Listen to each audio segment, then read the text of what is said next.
Damos por sentado el mundo moderno y todas sus comodidades, el refugio de nuestros hogares, la distribución de electricidad y el suministro seguro de agua, el flujo de información a través de las diversas fuentes de medios a las que tenemos acceso. Nos gusta pensar que todos estos objetos físicos están bajo nuestro control, pero a menudo olvidamos que el uso de estos aspectos cotidianos y mundanos de nuestras vidas en realidad depende únicamente de las habilidades y el conocimiento de otras personas. Necesitamos constructores para edificar y mantener nuestros hogares. Necesitamos plomeros para asegurar que nuestro suministro de agua no se interrumpa. Y necesitamos electricistas para mantener nuestras casas iluminadas y los objetos dentro de ellas, como televisores y computadoras personales, funcionando. Todo esto forma parte del mundo físico en el que habitamos. Entonces, ¿qué hacemos cuando nos enfrentamos a un problema que la llamada mente racional no puede explicar? ¿Quiénes son las personas a las que recurrimos cuando necesitamos ayuda con el mundo espiritual? Aquí entran Ed y Lorraine Warren. Ed, un experto autodidacta en demonología, y Lorraine, una medium psíquica, han estado muy activos en el área de investigaciones paranormales desde los años 50, y pocos, si es que hay otros investigadores paranormales, pueden decir que sus nombres estén asociados con tantas casas embrujadas famosas. En el mundo de la investigación paranormal, los Warren tienen un estatus similar al de celebridades si estuvieran en cualquier otro campo, y su fama solo aumentó al ser incluidos como personajes en la exitosa serie de películas de El Conjuro, basada en su trabajo. Como suele pasar con celebridades, la controversia rodea a los Warren y sus críticos han cuestionado su credibilidad casi desde el inicio. Incluso tras su muerte, las películas de El Conjuro llevaron sus nombres de un tema de nicho a la cultura popular y avivaron debates sobre la pareja y su trabajo. Las películas benefician a sus críticos al distorsionar o confundir las historias de los testigos. Con Wikipedia, Google y por supuesto YouTube, estamos bombardeados con una gran cantidad de información sobre los Warren, discutiendo a favor o en contra de su validez como investigadores paranormales. Así que, como parte de nuestra exploración anual de historias sobrenaturales y paranormales, nuestro objetivo es atravesar la niebla y explorar a los Warren y sus casos mientras buscamos una respuesta a la pregunta: ¿quiénes eran Ed y Lorraine Warren?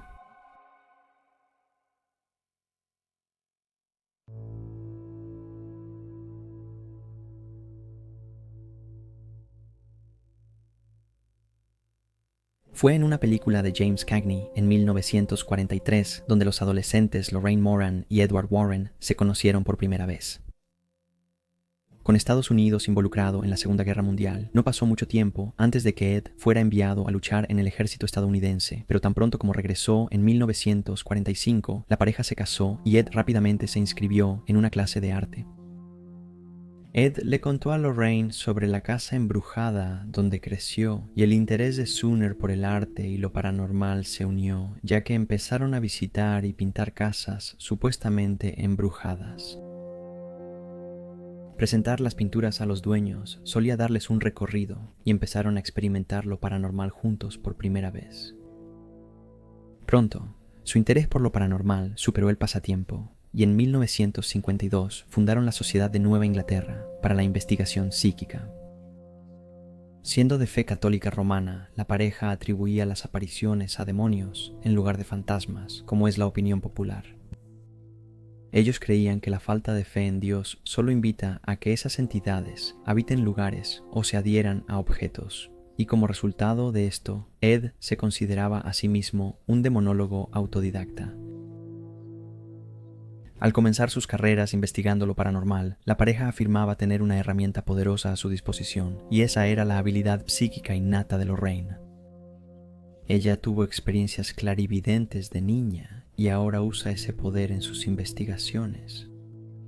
Los Warren no cobraban por investigar casas embrujadas, sino que obtenían ingresos con libros, entrevistas y conferencias. Su fama despegó realmente hasta los 70, como veremos. Quizás tan famoso como los Warren es su museo. A medida que la sociedad que fundaron comenzó a investigar cada vez más casos, pronto se encontraron en posesión de artefactos con energías particularmente negativas asociadas a ellos, que ya no eran deseados por sus anteriores dueños. Así comenzó su museo oculto, que ahora es uno de los más grandes del mundo, repleto de máscaras demoníacas, herramientas satánicas, fotos psíquicas y objetos poseídos.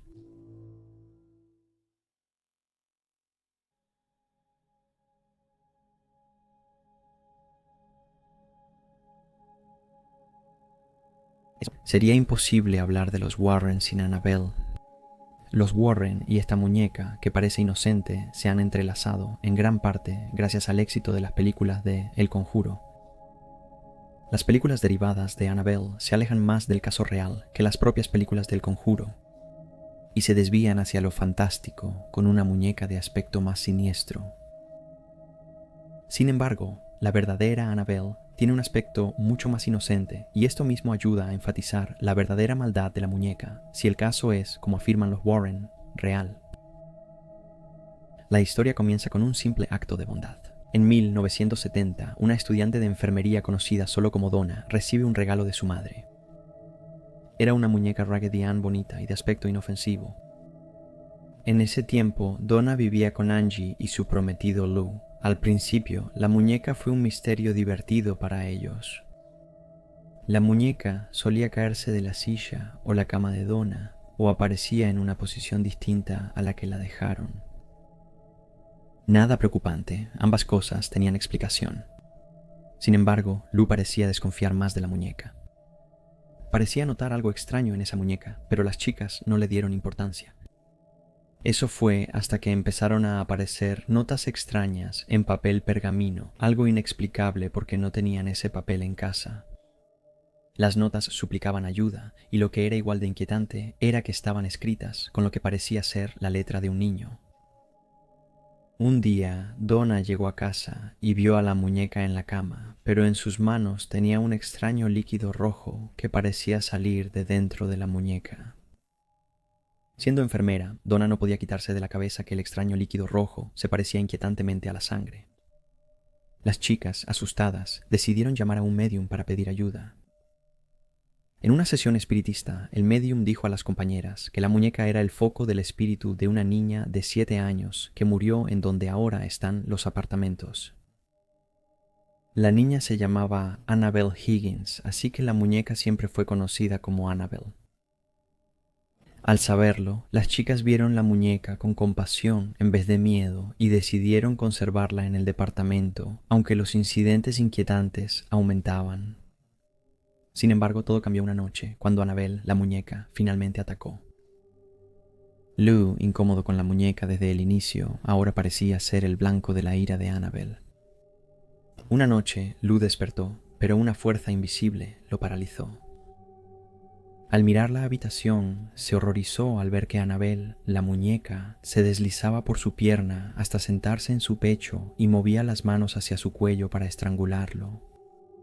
Lou se desmayó y al despertar al día siguiente no sabía si lo vivido fue real. Ese día, Lou y Angie oyeron un ruido en el cuarto de Donna, aunque sabían que no estaba en casa. Pensando que había un intruso, miraron adentro y hallaron a Annabelle sentada en una silla, no en la cama donde solía estar. Lou volvió a quedarse paralizado de miedo y vio marcas de garras en su pecho. Ya no tenía ninguna duda, estaba siendo atacado por Annabelle. El caso llegó a los Warren, quienes tras entrevistar a los compañeros de cuarto e inspeccionar la muñeca, concluyeron que un espíritu demoníaco se había adherido a la muñeca, pero no la había poseído, como muchos creen. Según los Warren, los objetos inanimados no pueden ser poseídos. Con ayuda de los Warren, el departamento fue limpiado espiritualmente por la energía demoníaca en Annabelle, pero Donna aún quería sacar la muñeca de su vida. Así que Ed aceptó retirarla y colocarla en el museo. Ed dijo que el viaje en auto no fue nada tranquilo. Afirmó que en el regreso al museo, los frenos y la dirección del auto fallaron varias veces por sí solos.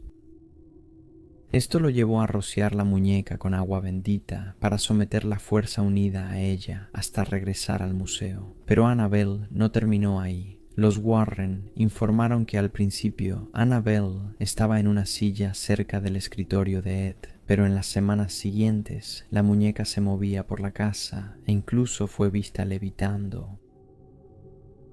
Un sacerdote visitó el museo, tomó a Annabelle y la consideró solo una muñeca inofensiva. Ed se horrorizó por la falta de respeto del sacerdote hacia Annabelle y temió lo peor, temores que parecieron cumplirse horas después de que el sacerdote se fue. Los Warren fueron informados por el sacerdote que sus frenos habían sido cortados y casi muere en un accidente en una intersección concurrida. Los Warren culparon a Annabelle por el incidente y por eso decidieron encerrarla en una vitrina de vidrio donde todavía permanece hasta el día de hoy. Pero el sacerdote no fue el último del museo en sufrir la ira de Annabelle. Según los Warren, un hombre que fue al museo con su novia y se burló de la muñeca también tuvo un accidente al volver a casa. Esta vez el hombre murió al instante. Annabelle sigue en el museo, protegida en su vitrina.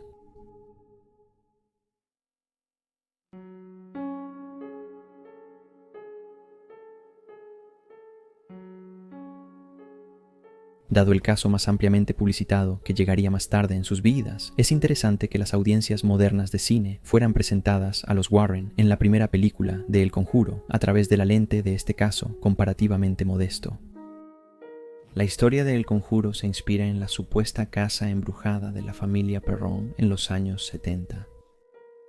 En enero de 1971, Caroline y Roger Perron, junto con sus 5 hijas, se mudaron a una casa de campo de 14 habitaciones en Harrisville, Rhode Island. Casi de inmediato, sus vidas se pusieron de cabeza por la actividad paranormal que ocurría en la propiedad. Como en muchas casas embrujadas, al inicio la actividad fue leve. Se oyeron ruidos extraños, como raspaduras sin causa aparente. Después de esto, objetos comunes de la casa desaparecían, aunque la familia estaba segura de haberlos dejado en un lugar específico, y luego comenzaron a aparecer misteriosas pilas de tierra, como si alguien estuviera barriendo la casa sin que ellos lo supieran. Luego, los niños empezaron a ver los espíritus que ocupaban la casa, la mayoría de los cuales parecían ser relativamente inofensivos e incluso bastante amigables, como el fantasma de un niño pequeño que encontraban jugando con sus juguetes. Con el tiempo, más entidades malévolas empezaron a hacerse notar. Siguiendo los clichés de películas de terror, Caroline Perrin investigó el edificio y descubrió que fue hogar de 8 generaciones de una familia marcada por la tragedia. El ático de la casa fue escenario de varios ahorcamientos, mientras que en el lago cercano murieron varios niños de la familia y al menos uno fue asesinado ahí. En la película, Bathsheba era la principal entidad que atormentaba a la familia y Andrea Perrin, la hija mayor, la consideraba la peor. Bathsheba se consideraba la dueña de la casa y la llegada de su madre la desafió en ese papel. Se piensa que la entidad es el espíritu de Bathsheba Sherman, quien vivió en la propiedad en el siglo XIX y está enterrada en el cementerio de Harrisville. Los rumores sobre Bathsheba en vida decían que era satanista y estuvo relacionada con la muerte de un niño, aunque nunca se halló evidencia suficiente para un juicio. Los Warren pronto investigaron la casa y estaban convencidos de que la actividad paranormal era genuina. Hicieron numerosas visitas a la casa, donde entrevistaron a la familia y monitorearon lo que parecía una escalada en la actividad, que ahora incluía camas volteadas, con los miembros de la familia aún durmiendo en ellas. En su visita a la casa, Lorraine hizo una sesión espiritista, esperando contactar a los espíritus y lograr que dejaran a la familia en paz. Según Andrea Perron, durante la sesión espiritista, su madre pareció ser poseída por una de las entidades y comenzó a hablar en lenguas. Después, su silla levitó y fue lanzada al otro lado del cuarto por una fuerza invisible. En la película, los Warren exorcizan el espíritu maligno, pero siempre han dicho que los exorcismos en los que participaron fueron hechos por sacerdotes católicos. Tras la sesión espiritista, Roger Perrin, angustiado por lo ocurrido a su esposa, rompió su relación con los Warren. La familia continuó viviendo con los fenómenos misteriosos hasta que estuvieron en una posición financiera lo suficientemente estable como para mudarse a otra casa en 1980. Las historias de lugares específicos embrujados por espíritus enojados, vengativos o simplemente inquietos existen desde que se cuentan relatos de fantasmas para entretener a nuestros amigos y familiares en noches oscuras de invierno.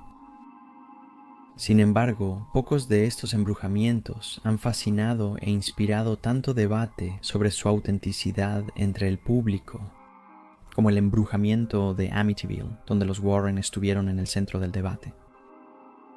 Impulsado por numerosas películas y libros, tanto ficticios como no ficticios según sus autores, el caso del embrujamiento de Amityville y la participación de los Warren se ha vuelto quizá más confuso que otros de sus casos. Desglosemos lo que sabemos del caso y la participación de los Warren. El caso inicia la noche del miércoles 13 de noviembre de 1974. A las 6:30 de la tarde, Ronald DeFeo Jr., de 23 años, entró en un bar en Amityville, Long Island, Nueva York, diciendo a los clientes que creía que sus padres habían sido baleados en su casa en el 112 de Ocean Drive.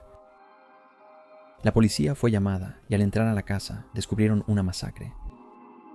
Los padres de DeFeo, Ronald Sr. y Louise, junto con 4 de sus hijos, incluido el menor de 9 años, fueron asesinados a tiros en sus camas con un rifle calibre .35.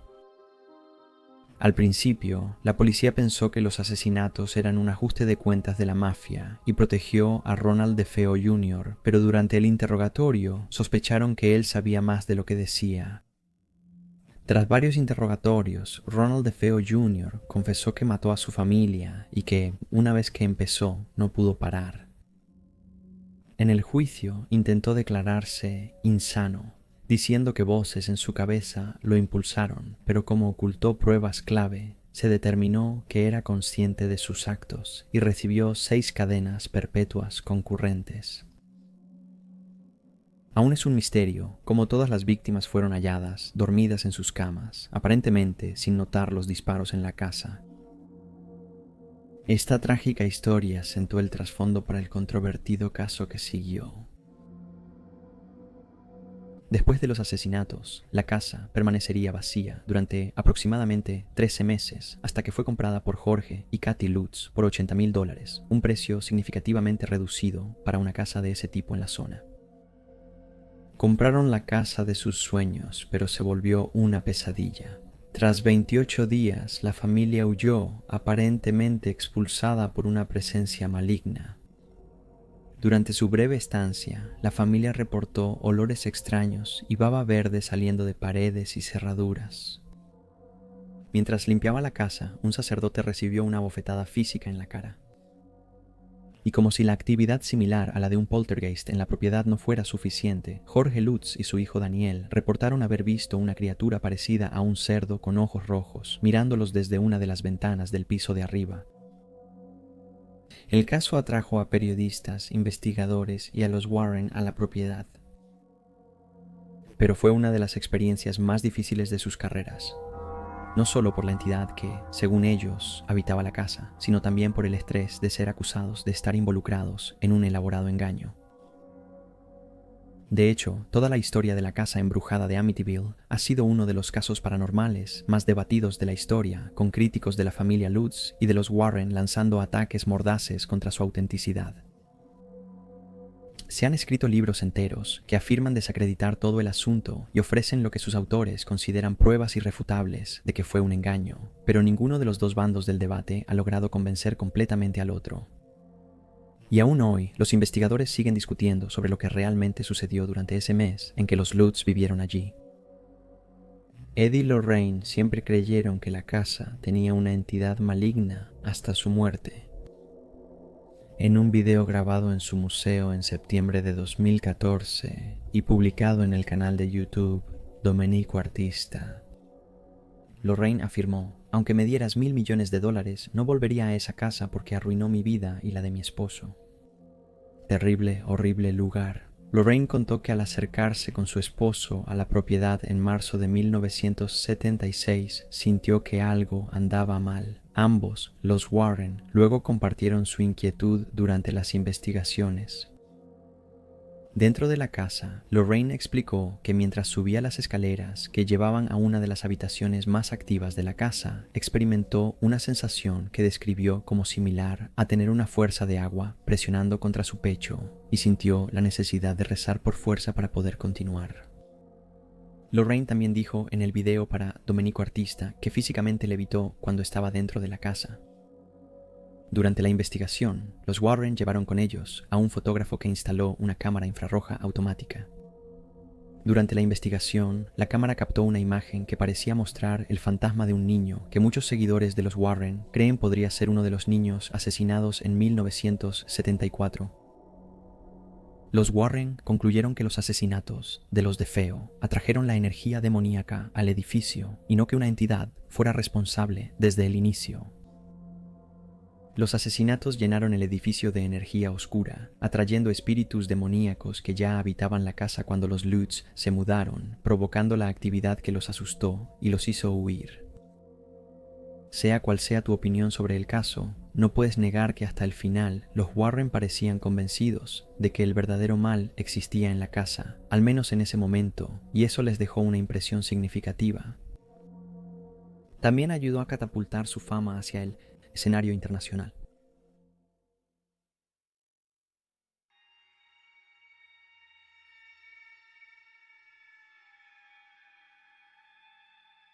Continuando, tras el éxito de El Conjuro en 2016, Hollywood aprovechó el nombre de los Warren y estrenó El Conjuro 2 en cines. Esto prometía otro vistazo fascinante pero inquietante al trabajo de los Warren. Más que en la primera película, la línea entre realidad y ficción estaba distorsionada. El caso en el centro de esta secuela se centraba en los eventos que supuestamente ocurrieron en Enfield, Inglaterra. En agosto de 1977, la policía fue llamada a la casa de Peggy Hodgson y sus hijos en el distrito londinense de Enfield. Cuando llegó la policía, la señora Hodgson dijo que vio moverse los muebles y que 2 de sus hijos escucharon fuertes golpes en las paredes. Una de las oficiales de policía que respondió explicó después que, mientras investigaba el disturbio, vio como una silla comenzaba a tambalearse y luego se deslizaba por el piso, aparentemente por sí sola. Que hubiera policías como testigos dio credibilidad a la historia ante la prensa británica, por lo que varios periodistas visitaron la propiedad para verlo y también presenciaron fenómenos que parecían intensificarse, incluso voces desincorporadas. Incluso ruidos inexplicables más fuertes, objetos que vuelan por la habitación por sí solos, sillas que se voltean y hasta los hijos de la señora Hodgson, aparentemente levitando por la habitación. En 18 meses, más de 30 personas, entre amigos, familiares, vecinos, periodistas e investigadores de la Sociedad Británica de Investigación Psíquica, reportaron presenciar estos fenómenos sorprendentes. El investigador Mauricio Gross grabó a la entidad hablando por medio de un niño, quien dijo haber sido un antiguo ocupante de la casa y que murió en una silla en la planta baja. El caso es uno de los más famosos, o quizás notorios, en el Reino Unido, con debates intensos sobre la validez del caso, especialmente en lo que respecta a los niños, quienes a menudo han sido señalados como la verdadera causa de las perturbaciones, y en entrevistas como adultos han confesado haber estado detrás de parte de la actividad, pero no de toda. Aunque los Warren están ligados a la casa embrujada y la película sugiere que fueron clave, rara vez se les menciona en estos casos. Ellos tuvieron un papel casi insignificante entre finales de 1977 y principios de 1979. Aunque solo estuvieron unos días en la casa de Enfield en 1978, los investigadores británicos Maurice Gross y Guy Leon Playfair vivieron casi un año con la familia. Los Warren seguían creyendo que, como en Amityville, la casa de Enfield había atraído energía demoníaca. Hablando con el autor Gerard Brittle, quien escribió el libro El Demonólogo, que relató el trabajo de la pareja hasta finales de los años 70, Ed Warren dijo: aquellos que lidian con lo sobrenatural día tras día saben que los fenómenos están ahí y no hay duda de ello. Ahora, no podías grabar la atmósfera peligrosa y amenazante dentro de esa pequeña casa, pero sí podías filmar las levitaciones, teletransportaciones y desmaterialización de personas y objetos que estaban ocurriendo ahí, sin mencionar las cientos de horas de grabaciones en cinta de esas voces de espíritus hablando en voz alta en los cuartos. Como ya se mencionó, el caso sigue siendo muy controvertido, con muchas acusaciones dirigidas a la familia de que ellos eran los responsables, a pesar de que continúan negándolo hasta el día de hoy. Si la familia fuera responsable de todo, como algunos creen, también habrían engañado a los Warren.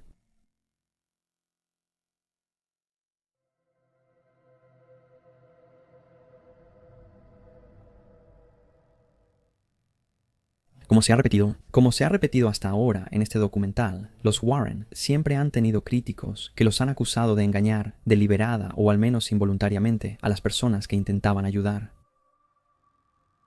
Si observamos todos los casos en los que estuvieron involucrados, uno destaca por su interferencia.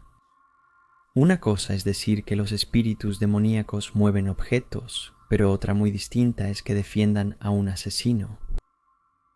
Para sus seguidores, el caso de Arnie Cheyenne Johnson ejemplifica su lucha contra espíritus malignos. Para sus críticos, el caso muestra hasta dónde podían llegar los Warren, para aumentar su fama y fortuna. Tú decides mientras analizamos el caso, recordado por la frase «El diablo me obligó a hacerlo». La historia comienza no con Johnson, sino con David Glatzel, de 10 años, quien aproximadamente un año antes del asesinato aparentemente se convirtió en el objetivo de un ataque demoníaco y luego, eventualmente, en una posesión total. Según su madre, Debbie Glatzel, el niño, normalmente bien portado y sin interés en películas de terror o lo oculto, quedó traumatizado tras pesadillas sobre un hombre de grandes ojos negros y rostro largo y delgado, con rasgos animales. David dijo que tenía dientes irregulares, orejas puntiagudas, cuernos y pezuñas.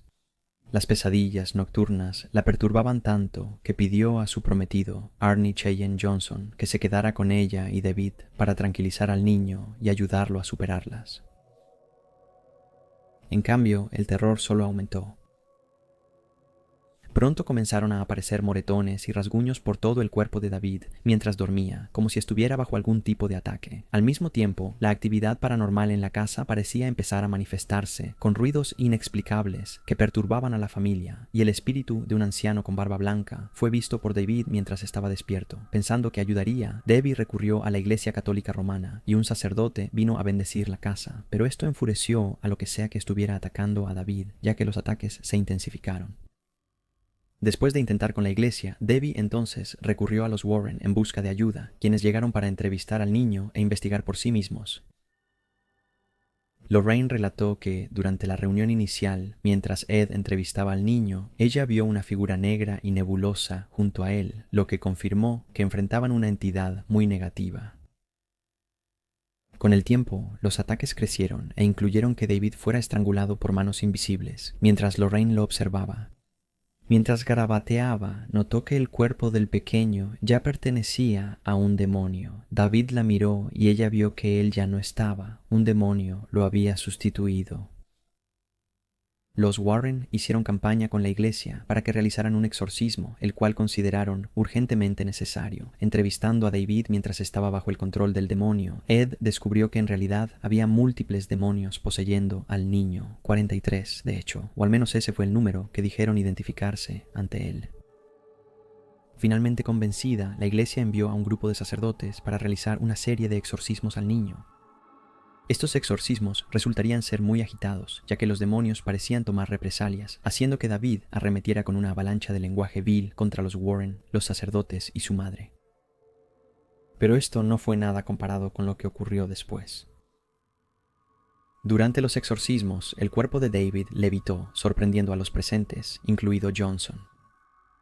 Según Ed, Johnson, incapaz de soportarlo, rogó a los demonios dejar en paz a David y tomarlo a él. En respuesta, uno de los demonios que poseía a David aparentemente predijo que seguiría un asesinato. Los exorcismos redujeron la intensidad de los ataques a David, pero no los detuvieron por completo. Pensando en su recuperación, los tres se mudaron cuando Debbie consiguió trabajo como peluquera de perros y luego rentaron cerca de su trabajo a su jefe, Alan Bono. Pero si Debbie creía que el horror había acabado, estaba equivocada. Pronto, Johnson comenzó a mostrar un comportamiento extraño, como entrar en un estado similar a un trance y luego no recordar nada de eso. Comenzó a beber en exceso. El 16 de febrero de 1981, Johnson se reportó enfermo para pasar tiempo con Debbie en la perrera de Alan Bono. Al reunirse con Bono, su hermana Wanda y su hija Mary, las chicas dejaron a Johnson y Bono bebiendo y salieron a comer pizza. Al volver con los dos hombres, hallaron a Bono borracho y desaliñado, negándose a soltar a Mary. Johnson le ordenó soltar a la niña, y al negarse Bono, Johnson gruñó como un animal y lo apuñaló varias veces con un cuchillo. Una de las heridas que Bono sufrió durante el ataque se extendía desde la parte inferior de su corazón hasta su estómago. Al enterarse del asesinato, Ed y Lorraine contactaron a la policía e intentaron explicar que, según las visiones de Lorraine y lo predicho por un demonio durante el exorcismo, Johnson estaba bajo influencia demoníaca al cometer el crimen. El abogado de Johnson, Martín Manella, presentó como prueba las declaraciones de los Warren y dijo al New York Times: «Los tribunales ya han tratado la existencia de Dios, ahora deberán tratar la del diablo». Así, el caso se hizo famoso mundialmente como «El diablo me obligó a hacerlo», y los Warren quedaron en el centro de atención como nunca antes. Sus experiencias en Amityville y Enfield solo alimentaron aún más la creciente fascinación del mundo por la pareja. Ellos estaban en medio de una tormenta mediática que, si demostraban que Johnson estaba poseído durante el asesinato, tendría profundas consecuencias legales y espirituales. Junto a Minella, prepararon su caso citando eventos similares en el mundo, pero fue infructuoso. Los tribunales determinaron que, al no presentar evidencia verificable científicamente, la posesión no era una defensa válida y se enfocaron en los méritos legales del caso. Arnie Cheyenne Johnson fue declarado culpable de homicidio involuntario el 24 de noviembre de 1981. Fue sentenciado a un máximo de 20 años, pero al final solo cumplió 5. Gerald Brittle escribió El Diablo en Connecticut, relatando los hechos según el testimonio de los Warren. Aunque la familia recibió $2,000 por las ventas, con el tiempo sintieron que Brittle y los Warren se aprovecharon, ya que ganaron mucho con entrevistas y ventas extra. En 2006, el libro fue reimpreso, lo que llevó a David Glatzel a demandar a los editores, alegando que la historia era un engaño exagerado. Ideado por los Warren, lo que le causó a él y a su familia angustia emocional. Sin embargo, David Glatzel y Arnie continuaron defendiendo las afirmaciones de los Warren.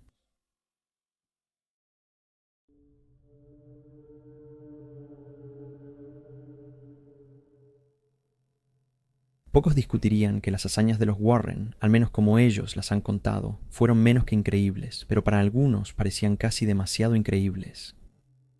Lo paranormal siempre ha parecido real para el público y ha sido fuente de entretenimiento en libros, películas o historias, pero aceptarlo abiertamente y a sus creyentes genera reticencia. Los años 70 fueron una época dorada para los investigadores paranormales, tanto espirituales como los Warren, como para quienes adoptaron enfoques científicos en programas de televisión. La explosión de películas de terror en los años 70 solo alimentó este interés en el mundo misterioso y había dinero que ganar con ello. Este hecho dio a los escépticos argumentos para dudar incluso de los científicos, y más aún de los Warren, quienes a veces narraban sus hazañas comparándose con guerreros santos que luchaban contra entidades demoníacas responsables de la actividad paranormal. Mientras más sensacional fuera una historia, más rentable podía volverse y, por lo tanto, más dudas podían sembrar los escépticos sobre su validez. Los Warren mismos intentaron refutar tales afirmaciones, ya que repetidamente decían que nunca cobraban a nadie por sus servicios, pero sí obtuvieron una ganancia considerable de sus investigaciones a través de libros, documentales, entrevistas y, por supuesto, su participación en películas. El éxito de las películas de El Conjuro ha sido un arma de doble filo para los seguidores de los Warren. Por un lado, han vuelto a aumentar significativamente su perfil, tal vez mucho más de lo que lograron en los años 70. Sin embargo, la distorsión de Hollywood para hacer los hechos más entretenidos plantea la duda: ¿realmente hay verdad en todo lo que los Warren han afirmado? La información de los Warren sobre sus casos era vaga y rara vez resistía el escrutinio. Tomemos el caso de Annabelle, quien intentó matar a un sacerdote y logró matar a un visitante que se burló de ella. Los Warren nunca pudieron dar un nombre del hombre escéptico que fue asesinado, pero la historia se contaba a los visitantes del museo como un hecho. También está el asunto de que, en ambos casos, Annabelle, o al menos el demonio que según los Warren se había apegado a la muñeca, claramente parecía poseer la capacidad de afectar eventos fuera del museo donde estaba guardada. Esto plantea la pregunta de qué protección ofrece al público en general la vitrina de vidrio en la que se guarda, ya que si el demonio es lo suficientemente poderoso como para afectar los frenos de dos vehículos, entonces seguramente puede romper la vitrina y liberar a la muñeca. Existen acusaciones de que la historia de la muñeca se basó en un episodio de La Dimensión Desconocida, emitido antes de que la muñeca fuera comprada para Donna. La prueba principal de esta acusación es que el episodio tenía un personaje llamado Annabelle. Algo en lo que incluso los escépticos más fervientes están de acuerdo es que los Warren no inventaron muchos de los casos que investigaron, sino que los exageraron para hacerlos más emocionantes y, por supuesto, más rentables. Esto es justo lo que David Glatzel y su hermano Carl alegaron en su demanda contra el libro de Gerald Brittle. Algo les ocurría a quienes pedían su ayuda. La cuestión era que el factor monetario es una acusación frecuente contra los Warren, pero ¿qué pruebas la respaldan? En Amityville y Enfield, los Warren exageraron su participación, siendo vagos en detalles como fechas y horarios, pero relatando historias extravagantes de fenómenos presenciados. Como se dijo, los Warren solo fueron una nota al pie en el caso Enfield, pero Ed hablaba del caso como si fueran protagonistas, incluso afirmando haber visto levitación. Lo que suele condenar este caso es que lo que él dice haber visto hacer a las niñas, como levitar dormidas y estar acostadas, no coincide con la evidencia fotográfica de Gross y Playfair, donde ellas están despiertas y no acostadas. Sin embargo, uno puede refutar tales afirmaciones diciendo que él las vio levitar en una ocasión en la que no había una cámara instalada o que sus palabras están abiertas a interpretación. ¿Dónde encontraría un escéptico la evidencia más condenatoria de que los Warren eran farsantes? ¿Dónde está la prueba irrefutable en este caso? Para sus críticos, se puede encontrar en un caso específico, el de la familia Snedeker de Southington, Connecticut. El 30 de junio de 1986, la familia Schneideker se mudó del norte de Nueva York al 208 de la avenida Meriden en Southington. La mudanza fue necesaria porque Felipe requería tratamientos de cobalto para el cáncer en un hospital cercano. Como los Lutz en Amityville, los Schneideker compraron la propiedad a bajo precio por su pasado como funeraria, aunque no se sabe si la familia lo sabía entonces. Los vecinos y las personas que le vendieron la casa a la familia afirmaron que estaban completamente informados de su historia antes de mudarse.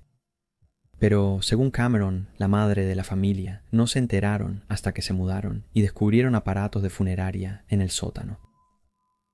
Al instalarse la familia, notaron que algo no estaba bien en la casa.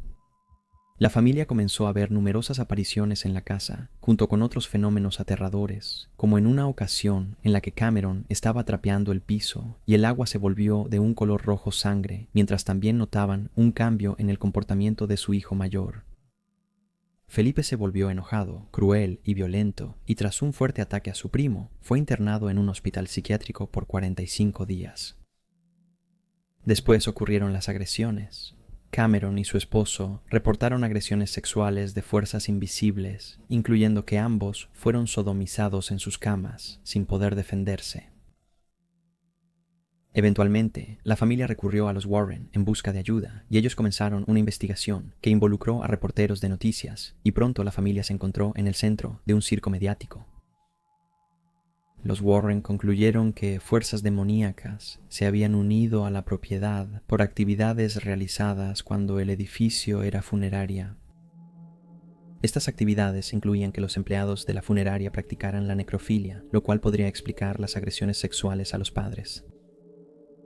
Los Warren trabajaron con la familia para crear un libro sobre los hechos en la casa, contratando al autor de terror Ray Garton para recopilar las experiencias y la investigación en un solo relato. Aquí es donde los Warren y su credibilidad recibirían uno de sus mayores golpes. Trabajando en el libro a principios de los años 90, Garton explicó que al entrevistar a la familia se dio cuenta de que estaba tratando con una familia que luchaba contra sus propios demonios, pero del tipo químico y no sobrenatural, ya que el abuso de drogas y alcohol era rampante entre ellos.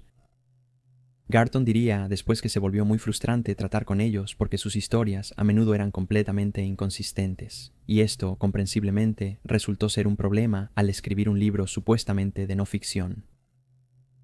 Garton entonces recurrió a Ed Warren para expresar sus inquietudes. Los Warren investigaron la casa y la declararon genuina, así que esperaba que Ed lo ayudara a entender y establecer una línea de tiempo coherente de los eventos. En cambio, recibió un comentario frívolo y quizá muy revelador de Ed, que muchos ven como prueba definitiva de que los Warren eran farsantes. Le comentó a Garton: «Están locos. Toma lo que sirva de la historia y lo demás invéntalo. Hazlo aterrador». Estas no son palabras de alguien que busca revelar la verdad sobre demonios en la tierra. Garton terminaría el libro y luego diría que fue uno de los puntos más bajos de su carrera. Terminó convencido de que los Warren eran farsantes y que nada de lo que investigaban o veían Ed y Lorraine era confiable. Él dijo que desconfiaba tanto de Lorraine que, si ella aseguraba que el sol saldría mañana, él pediría una segunda opinión. Sin embargo, a pesar de estas acusaciones y de una gran nube de dudas que pesaba sobre ellos, continuaron vendiendo libros y dando entrevistas en televisión durante los años 90, además de mantener su museo. Parece que siempre hay una audiencia dispuesta a escuchar sus historias de Amityville o de Arnie Cheyenne Johnson, y continuaron con sus investigaciones en los 2000, aunque su fama nunca pudo alcanzar las alturas que lograron en los años 70 y 80.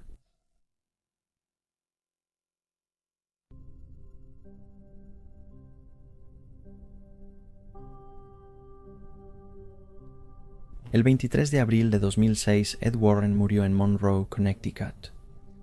6 años después, inició la producción de la primera película de El Conjuro, sobre la persecución a la familia Perron. Su éxito reavivó el interés en los Warren, especialmente en las redes sociales. Con este renovado interés surgieron más acusaciones, sobre todo contra Ed, quien ya no estaba para defenderse. Judith Penny afirmó en 2013 haber tenido una relación con Ed cuando era menor de edad, y Lorraine lo sabía, ya que ella tenía solo 15 años. También acusó a Ed de ser física y emocionalmente abusivo con Lorraine. Lorraine siguió hablando de las investigaciones de su esposo en convenciones y entrevistas, hasta que ella falleció el 18 de abril de 2019. ¿Qué pensar de los Warren en sus vidas? El consenso general, sobre todo en YouTube, es que exageraron sus casos y participación, ya sea intencional o no. Es innegable que obtuvieron ganancias de sus investigaciones, aunque las cifras varían y alcanzan millones de dólares, parte de los cuales también provino de inversiones de la pareja. Quienes investigan lo paranormal se sienten traicionados por las palabras de Ed a Ray Garton sobre inventar parte de la historia de los Snedeker para vender más libros. La investigación de lo paranormal es un área tan marginal de la investigación que incluso la más mínima inexactitud afecta no solo a un trabajo, sino a todo el campo en sí. Sin embargo, sería un error no señalar el hecho de que, sean genuinos o no, los Warren y su estatus de celebridades también han inspirado a investigadores que tienen un interés genuino en el tema a comenzar su propio trabajo. Al final, lo único seguro sobre los Warren es que no lo sabemos. Si dudas de los Warren, este documental probablemente no te convenció. Si tienes mente abierta o quieres darles el beneficio de la duda, puedes decir que nuestro mundo es más misterioso de lo que la ciencia puede probar. Y entonces, con eso, ¿cómo puedes probar, o mejor dicho, refutar, que un demonio se aferró a la muñeca de trapo Anne? ¿Cómo puedes probar o refutar que los Lutz no fueron expulsados de su casa por una fuerza maligna? ¿Cómo puedes demostrar que Arnie Cheyenne Johnson no fue obligado por un demonio a matar a su casero? Y claro, ¿cómo puedes demostrar si los Warren eran genuinos o solo estafadores?